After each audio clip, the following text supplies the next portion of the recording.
YCP senior నేత parliament సభ్యుడు Vijayasai Reddy digital media రంగంలోకి రావడానికి ఏర్పాట్లు చేసుకుంటున్నారు. జాతీయ మీడియాలో సుదీర్ఘ అనుభవం ఉన్న ఒక సీనియర్ జర్నలిస్ట్ను డైరెక్టర్గా నియమించి ఇప్పటికే ఒక కంపెనీని సైతం రిజిస్టర్ చేయించినట్లు తెలుస్తోంది. రాబోయే 2 వారాల్లోనే ప్రారంభ పనులతో పాటు రిక్రూట్మెంట్లు పూర్తి చేసి రంగంలోకి దిగేలా ఒక సమగ్రమైన బ్లూ ప్రింట్ను విజయసాయి సిద్ధం చేసుకున్నారు.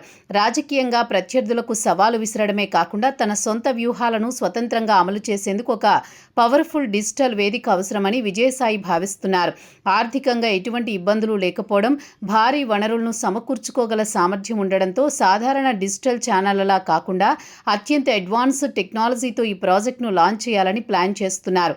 సోషల్ మీడియా అల్గారిథంలను, యూజర్ బిహేవియర్ డేటాను సమర్థవంతంగా క్యాప్చర్ చేసే ఆర్టిఫిషియల్ ఇంటెలిజెన్స్ మోడర్న్ టూల్స్ కోసం భారీగా నిధులు వెచ్చిస్తున్నారనే టాక్ పొలిటికల్ సర్కిళ్లలో నడుస్తోంది.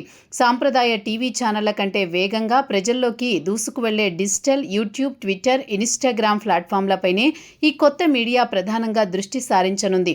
రాజకీయ విశ్లేషణలు, గ్రౌండ్ లెవెల్ రిపోర్టింగ్, ఆకర్షణీయమైన డిజిటల్ కంటెంట్ ద్వారా అటు టీడీపీ, ఇటు వైసీపీని టార్గెట్ చేయాలనుకుంటున్నారు.